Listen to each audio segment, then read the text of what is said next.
কোরবানির ঈদের দিন বিয়ে করা যাবে কিনা এবং কোরবানির গোশত দিয়ে অলিমা করা যাবে কিনা? মাশাআল্লাহ, খুব ফার্স্ট ক্লাস প্রশ্ন। হাসিল না দিয়ে গরু কিনলে জায়েজ হবে কি? খুবই গুরুত্বপূর্ণ প্রশ্ন। গর্ভবতী গরু দিয়ে কোরবানি করলে কোরবানি হবে কি? কোরবানির গোশত তৈরির কাজে হিন্দু লোক ব্যবহার করা যাবে কি না? মহিষ ও খাসি দিয়ে কোরবানি করা যাবে কি না? এর উত্তর হচ্ছে খাসি দিয়ে কোরবানি করা যাবে, কারণ রাসূল সাল্লাল্লাহু আলাইহি ওয়াসাল্লাম স্বয়ং নিজে খসিয়াইন মাউজু আইন দুটি খাসি দিয়ে তিনি কোরবানি করেছেন। খাসি দিয়ে কোরবানি করা যাবে। মহিষ দিয়ে কোরবানি করা যাবে কিনা? এর উত্তর হচ্ছে হাদিসে এবং কুরআনুল কারীমে যেই সকল পশু দিয়ে কোরবানি করা যাবে সেগুলোকে বলা হয়েছে বাহিমাতুল আনআম। কি বলা হয়েছে? বাহিমাতুল আনআম। বাহিমাতুল আনআম হচ্ছে উট, গরু, ছাগল, ভেড়া, দুম্বা, উট, গরু, ছাগল। এখন মহিষের কথা কিন্তু আলাদা নাই, কিন্তু মহিষ যেহেতু গরুরই একটি অংশ বা গরুর একটি প্রকার, ছাগল, ভেড়া, দুম্বা এগুলো যেমন ছাগলের একটা প্রকার, মহিষটা গরুর একটি প্রকার। এই হিসেবে আলেমগণের বক্তব্য হচ্ছে মহিষ দিয়ে কোরবানি করা বৈধতা আছে। তবে আপনি কেন এত প্রকারে যাবেন, কেন এত মতভেদের মাঝে যাবেন? আপনি টাকা দিয়ে কিনবেন, গরু কিনবেন, উট কিনবেন, ছাগল, আর যদি গরু উট না পান তাহলে কি সেক্ষেত্রে ছাগল। সবচেয়ে উত্তম হচ্ছে উট দিয়ে করা, তারপর দ্বিতীয় স্টেপ হচ্ছে গরু দিয়ে, তৃতীয় স্টেপ হচ্ছে ছাগল দিয়ে। এখন যদি আপনি উটও পান নাই, গরু পান নাই, ছাগল দিয়ে দেন। যদি এমনটা হয় যে উট, গরু, ছাগল কোনোটাই পাওয়া যাচ্ছে না, সেখানে মহিষ আছে, তাহলে মহিষ দিয়েও কোরবানি করা জায়েজ আছে। আবার অনেকে গরু মনে করে মহিষ কিনে নিয়ে আসে, দেখতে অনেকটা একই রকম, তো মহিষ কিনে নিয়ে আসছে। এখন কি করবে? হয়ে যাবে, ঠিক আছে, হয়ে যাবে। বাকি দেখে শুনে মহিষ দিয়ে না করাটাই ভালো। উট অথবা গরু কিংবা ছাগল দিয়ে করাই উচিত। গর্ভবতী গরু দিয়ে কোরবানি করলে কোরবানি হবে কি? তার মানে হচ্ছে কোনো গরুর পেটে যদি বাচ্চা থাকে তাহলে সেই গরু দিয়ে কোরবানি করলে কোরবানি হবে কি না? হ্যাঁ, আপনি যদি কোরবানি করে ফেলেন কোরবানি হয়ে যাবে, কিন্তু আমরা বলবো যে যখন কোনো গরুর পেটে বাচ্চা থাকবে সেই গর্ভবতী গরু আপনি কোরবানির জন্য কিনবেন না, কারণ তার পেটে বাচ্চা আছে, কেনার প্রয়োজন নাই। বাকি এমনিতে গর্ভবতী গরু কোরবানি করা যাবে, অসুবিধা নেই, যদি করে ফেলেন কোরবানি হয়ে যাবে। এরপর প্রশ্ন, কোরবানির হাটে হাসিল না দিয়ে গরু কিনলে জায়েজ হবে কি? খুবই গুরুত্বপূর্ণ প্রশ্ন। আমাদের দেশের মানুষ হাজার হাজার টাকা দিয়ে গরু কিনতে পারে, ছাগল, হাজার হাজার টাকা দিয়ে ছাগল, গরু কিনতে পারে, উট কিনতে পারে, কিন্তু হাসিল দেওয়ার সময় এখানে চুরির কারবারি সিস্টেম করে। তার মানে গরুওয়ালাকে বলে, ভাই দাম দর হয়েছে, তুমি বাড়িতে যাও অথবা মুখ বাজারে যাও, আমি আসতেছি। এখন গরুওয়ালা গরু নিয়ে যায়, হাসিলওয়ালা জিজ্ঞেস করে কি হয়েছে? ভাই না, বিক্রি করবো না। কি হয়েছে? আজকে কাস্টমার কম মূলাইতেছে। আসলে বিক্রি করবে, কিন্তু এখানে করবে না। এখানে করলে কি দিতে হবে? হাসিল দিতে হবে। এই যে হাসিল নিয়ে আপনি চোরা কারবারি করছেন, প্রতারণা করছেন, কেন? আপনি আল্লাহর জন্য কোরবানি করছেন, আপনি 50, 60 হাজার, 70 হাজার, 1 লাখ টাকা দিয়ে আপনি একটা গরু কিনতে পারেন, আর এখানে হাসিলে 1, 2, 1.5 হাজার টাকা আসবে, কারণ যারা হাসিলের জন্য আপনার মাঠটা নিয়েছেন তাদেরও কিছু খরচ আছে। কাজে এখানে হাসিল দেওয়ার জন্য আপনি একটা মিথ্যার আশ্রয় নিচ্ছেন, এর কোনো বৈধতা নেই। আপনি যদি ঘর থেকে কিনেন সেটা ভিন্ন মশলা, আপনি ঘর থেকে কিনবেন, হাসিলের কোনো প্রয়োজন নেই। কিন্তু আপনি যদি মাঠ থেকে কিনেন, বাজার থেকে কিনেন এবং সেখানে হাসিলের ব্যবস্থা থাকে, তাহলে অবশ্যই আপনাকে হাসিল দিতে হবে। হাসিল না দিয়ে প্রতারণা বা মিথ্যার আশ্রয় নেওয়ার কোনো বৈধতা নেই। আমাদের দেশের অনেক মানুষ এই কাজটা করে, অনেক বাজারে এই কাজটা করে, অনেককেই আমরা দেখি এবং আমাদেরকেও বুদ্ধি দেয়।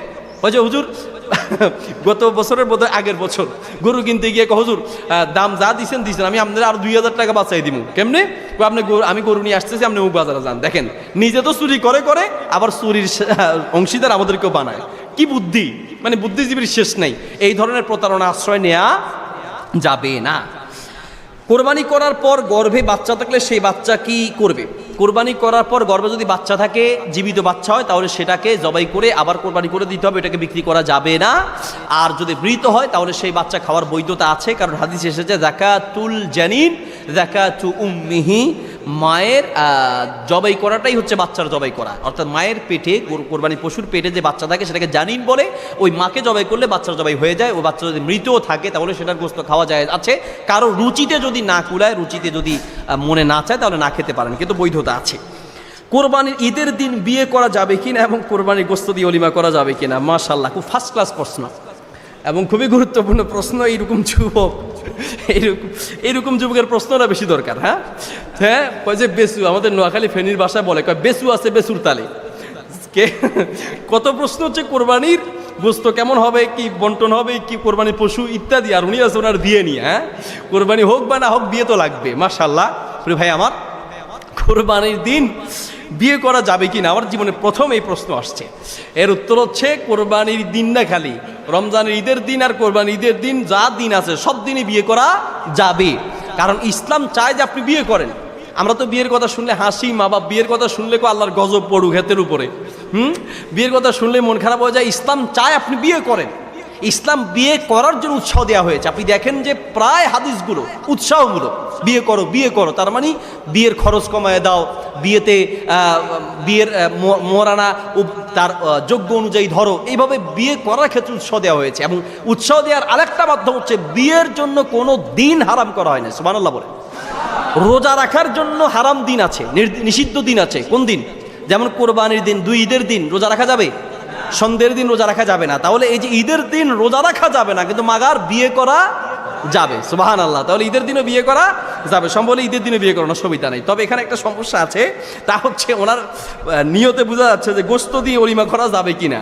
এখন কোরবানির দিন বিয়ে করবে, এক কামে 2 কাম, ঠিক কিনা? অলিমার কাম সারা দিবে কোরবানির গোস্ত দিয়া। যদি আপনি আপনার বিয়ের অলিমার জন্য আপনি কোরবানি করেন, গোস্ত মানুষকে খাওয়াবেন এই নিয়তে, তাহলে আপনার এই কোরবানি আল্লাহর কাছে কবুল হবে না। বিয়ে করেন আপনি, অসুবিধা কি? কিন্তু কোরবানি গোস্ত মানে ওই দিন কোরবানি গোস্ত আছে, একসাথে কাম সারাই দিবেন, এই উদ্দেশ্যে আপনি যদি সেদিন বিয়ে করেন, তাহলে আপনার ওই কোরবানি আল্লাহর কাছে কবুল হবে না। বাকি এমনি কোরবানির দিন বা অন্য ঈদের দিন যে কোনো দিন বিয়ে করা যেতে পারে। আমাদের সমাজে যুবকদের উপরে একটা জুলুম, বিভিন্ন মা বাবারা মুরব্বীরা এরকম বলে থাকে, এই মাসে বিয়ে করতে নাই, সেই মাসে বিয়ে গরমকালে করা যাবে না, শীতকালে করতে হবে, সফর মাসে করলে অমঙ্গল হবে, বুধবারে করা যাবে না, সোমবারে করতে হবে, শুক্রবারে করতে হবে, শনিবারে করা যাবে না, শনিবারে করলে শনির দোষায় পাবে। কিন্তু ইসলাম কোনো দিনকে হারাম করে না। আপনার যেদিন সুযোগ হয় সেদিন বিয়ে করবেন, যত আগে পারবেন তত আগে করবেন। তবে বিয়ে করার জন্য অবশ্যই নিজের উপযুক্ততা যোগ্যতা প্রয়োজন আছে, সেই যোগ্যতা অর্জন করে যে কোনো দিন বিয়ে করা যেতে পারে, কোনো সমস্যা নেই। এরপরে প্রশ্ন, কোরবানির গোস্ত তৈরির কাজে হিন্দু লোক ব্যবহার করা যাবে কি না? এর উত্তর হচ্ছে কোরবানির গোস্ত, চামড়া বা ইত্যাদি কসাইয়ের কাজে কোনো কোনো তাবি থেকে এরকম প্রমাণ পাওয়া যায় তারা অমুসলিমদেরকেও কাজে লাগিয়েছেন। তাই এ থেকে আমরা বলতে পারি। আর এছাড়া নবী সাল্লাল্লাহু আলাইহি ওয়াসাল্লামের খিদমত করতেন একজন ইহুদি গোলাম।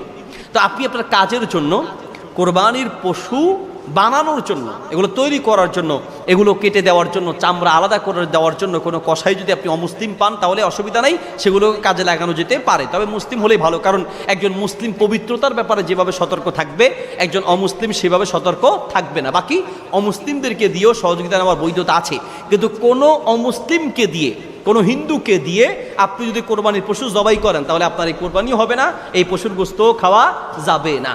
বুঝতে পেরেছি? জবাই করতে হবে অবশ্যই কোনো মুসলিমকে দিয়ে, আর চেষ্টা করবেন নিজে জবাই করে একেবারে সোজা। আমরা কিভাবে জবাই করবেন এটা আমার পরবর্তীতে বলবো ইনশাআল্লাহ। জবাই করে একদম সোজা, একদম কিচ্ছু না পারলে খালি বিসমিল্লাহি আল্লাহু আকবার বললেই তো হয়ে যাবে। বিসমিল্লাহি আল্লাহু আকবার বলে নিজের কোরবানি পশু নিজেই জবাই করবেন। হ্যাঁ, উত্তম হচ্ছে বাম দিকে কাত করে শোয়ানো, এরপরে কেবলামুখী করে, তারপরে আপনি কোরবানি করবেন। ঠিক আছে? তারপরে কোরবানি করার ক্ষেত্রে একটু ধারালো ছুরি নেবেন, কোনো পশুর সামনে ধার দিবেন না, ইত্যাদি নিয়মগুলো আছে। কিন্তু একেবারে আর কোনো দোয়া যদি নাও পারেন, বিসমিল্লাহি আল্লাহু আকবার বলে জবাই করলেই হয়ে যাবে। নিজে করার চেষ্টা করবেন। একান্ত নিজে যদি ভয় পান বা না পারেন, তাহলে সেই ক্ষেত্রে প্রতিনিধি হিসেবে কোনো আলেমকে দিয়ে করানো যায় যাচ্ছে। নবী সাল্লাল্লাহু আলাইহি ওয়াসাল্লাম কোরবানি করার পর আলী রাদিয়াল্লাহু তাআলাকে দিয়ে বাকি কোরবানিগুলো করিয়েছেন, এমন প্রমাণ আছে। মহিলারা কি কোনো পশু জবাই করতে পারবে? এর উত্তর হচ্ছে মহিলারাও যে কোনো পশু জবাই করতে পারবে, কোরবানি করতে পারবে, হাঁস মুরগি জবাই করতে পারবে। আমাদের দেশে একটা প্রচলিত কথা আছে, ভাই বোন কোরবানি জবাই করা যায় না, স্বামী স্ত্রী করা যায় না, বাবা ছেলে বা মা ছেলে করা যায় না। এটা ভুল কথা। মহিলারাও চাইলে জবাই করতে পারে, তবে সে মহিলা হতে হবে শক্তিশালী, সাহসী।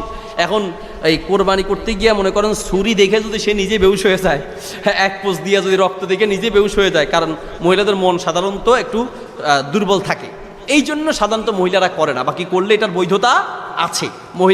মহিলা সাহাবিয়া থেকে যে জবাই করেছেন এটার প্রমাণ পাওয়া যায়। খাসি করা গরু ছাগল বা হিজরা করা গরু ছাগল কোরবানি করা যাবে কি?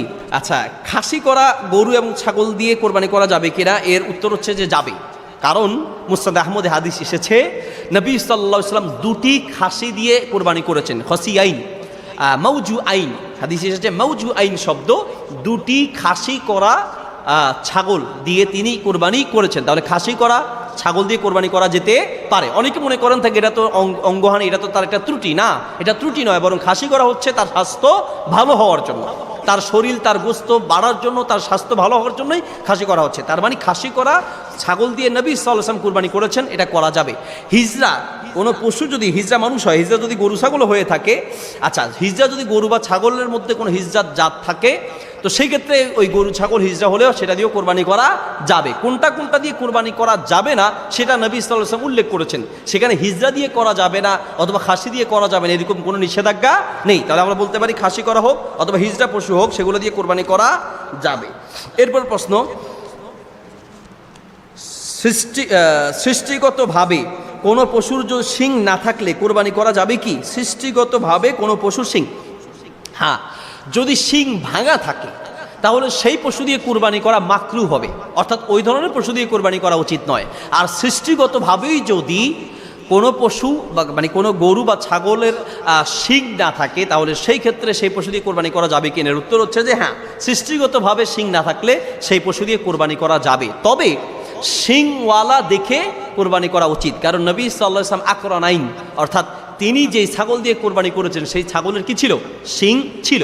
এই জন্য এরকম শিংওয়ালা দেখে ছাগল বা পশু কোরবানি করা উচিত। বাকি যদি শিং সৃষ্টিগতভাবে না থাকে তাহলে সেটা দিয়ে কোরবানি করা বৈধতা আছে। এরপরের প্রশ্ন, আমার বাবা ওসিয়ত করে গেছেন উনি যদি মারাও যান তাহলেও যেন এই বছর ওনার পক্ষ থেকে একটি ছাগল কোরবানি করি। হুজুর উনি মারা গেছেন, এখন আমরা কি করতে পারি এবং এর বস্তু আমরা কি করব? হ্যাঁ, সুন্দর প্রশ্ন। যদি কেউ ওসিয়ত করে যান, মৃত কোনো ব্যক্তি মারা যাওয়ার আগে জীবিত থাকতে তিনি ওসিয়ত করে গেছেন তার পক্ষ থেকে কোরবানি করার জন্য, তো আপনি যদি সেই মৃত ব্যক্তির পক্ষ থেকে কোরবানি করতে চান কোরবানি করতে পারবেন, তবে সেই ক্ষেত্রে সেই কোরবানির পশুর গোস্ত আপনি খেতে পারবেন না, বরং পুরোটাই দান করে দিতে হবে। এরপর প্রশ্ন, কোরবানির পশুর পেটে যদি বাচ্চা থাকে তাহলে ওই বাচ্চা কি করবে? জীবিত বা মৃত থাকলে কি করবে এবং এটা বিক্রি করা যাবে কিনা? খুবই গুরুত্বপূর্ণ প্রশ্ন। অনেক সময় দেখা যায় যে কোরবানির পশু ক্রয় করেছেন, কোরবানির পশু ক্রয় করার পরে সেটার পেটে বাচ্চা ছিল, আপনি হয়তো বুঝতে পারেন নাই, আর বুঝতে পারলেও পেটে বাচ্চা থাকলে সেই পশু দিয়ে কোরবানি করা উচিত নয় যদি বুঝতে পারেন। যদি কোরবানি করে ফেলেন তাহলে পেটে বাচ্চা থাকলেও সেই কোরবানি আল্লাহর কাছে কবুল হবে। পেটে যদি বাচ্চা থাকে, সেই পেটের বাচ্চা যদি জীবিত থাকে তাহলে সেই বাচ্চা জীবিত বিক্রি করা যাবে না। কোনো কোরবানির পশুর পেটে বাচ্চা পাওয়া গেলে সেই বাচ্চা বিক্রি করা যাবে না, বরং ওই বাচ্চাকেও কোরবানি করতে হবে। যদি জীবিত থাকে তাহলে সেটাকে আপনি আলাদা করে কোরবানি করবেন, আর যদি মৃত থাকে তাহলে সেটাও আপনি কোরবানি করে সেটাও আপনি খেতে পারবেন, এটাও খাওয়া যাবে, বৈধতা আছে। আপনার রুচিতে না করলে আপনি খাবেন না, কিন্তু জায়েজ আছে।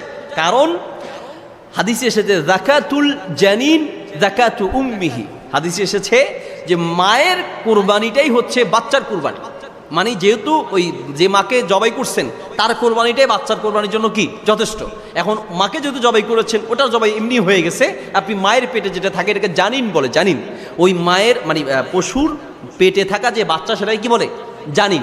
এই জানিন যদি মৃত থাকে সেটাও খাওয়ার বৈধতা আছে। আপনার রুচিতে না করলে আপনি খাবেন না, কিন্তু জায়েজ আছে। আর যদি জীবিত থাকে এটাকে আপনি আবার আলাদা জবাই করে ওটা খেতে পারেন, কিন্তু ওটা বিক্রি করা যাবে না। কারণ কোরবানির পশুর কোনো অংশ ইস্তামতাউ বিহা ওয়ালা তাবিউহা, হাদিসে এসেছে যে এটাকে বিক্রি করো না। মানে কোরবানির পশুর কোনো অংশই বিক্রি করা যাবে না।